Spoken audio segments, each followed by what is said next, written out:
You ever get that feeling that the world is trying to tell you something? That all the things happening around you aren't just random? That maybe, just maybe, they're all part of a message? Well, let's dive into that whole idea, because we're going to look at the story of one person who sees the world in exactly that way. So this line right here, this is really the heart of it. It comes from a poem by a transactional analyst named Jayasehkkaran. And his whole point is that everything, from nature to society to politics, is constantly transmitting information. It's a pretty wild way to look at things, isn't it? And that, of course, is the big question. If the world is broadcasting all these messages, who's actually tuned in? Who's listening? And what are they hearing? To figure that out, well, we kind of have to get to know the listener himself. So, to really wrap our heads around this unique worldview, we've got to go back to the beginning. We've got to follow the journey of the man who wrote those words. His story starts in a city called Trichy in Tamil Nadu, India. And believe me, it's a journey that shaped everything he came to believe. You can tell from his early years he was searching for something. At just 16, he's in pre-university classes. By 20, he's already on the radio, giving talks in English. He even does a short stint as a salesperson.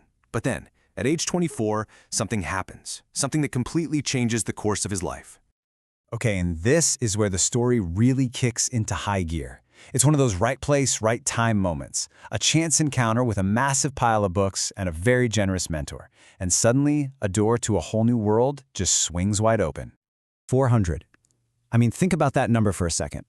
Not 4 books, but 400 books, all on one single topic, transactional analysis, which is basically the science of why we do the things we do. This wasn't just some light reading. This was a total immersion. This was going to be his future.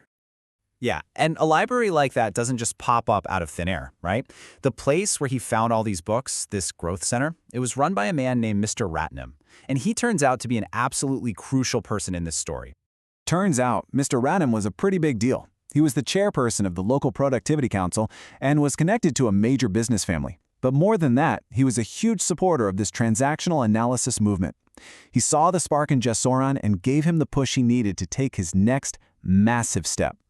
And that little push from Mr. Ratnam, it wasn't just a friendly pat on the back. It was a launch pad. It was what took Jayasehkkaran from this small center in Trichy and threw him right onto the world stage. And it all came down to this one event in 1979, a conference in Bengaluru. This was it. After reading all 400 of those books, this was Jayasehkkaran's first chance to meet the global heavyweights of the field, face to face. And we're not just talking about sitting in the audience here. He was in the room. He was connecting with people, shaking hands with the actual pioneers and the leading minds in the entire transactional analysis community. I mean, just look at this list. The president of India's TA Society, a key expert from Australia, and, get this, Jackie Lee, who is a close friend of the guy who invented the whole field, Dr. Eric Byrne. Just like that, Jayasehkkaran was connected straight to the source. Okay, so now that we know the story, this whole journey from a curious young man in Trichy to meeting the absolute giants of his field, let's go all the way back to that poem. Because now we can actually understand what he was talking about. We can start to see the world through his eyes. Whoa, okay, that's a pretty intense line, right? Verbal vomit. But for Jayasehkkaran, this isn't just him being cynical or complaining about politicians. He's observing something very specific, a specific kind of social action.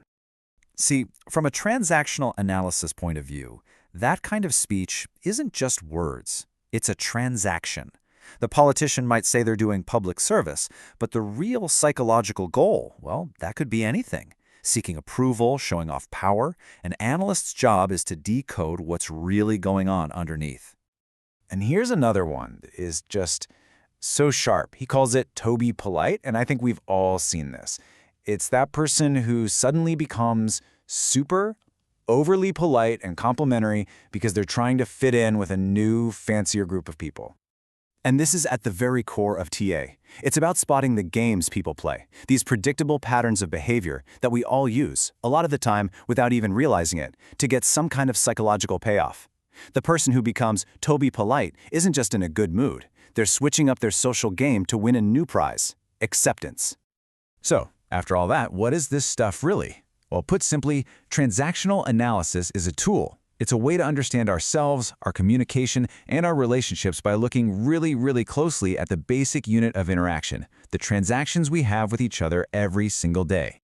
And this quote right here, this brings it all home. For someone like Jayasehkkaran, a trained listener, nothing is just random noise.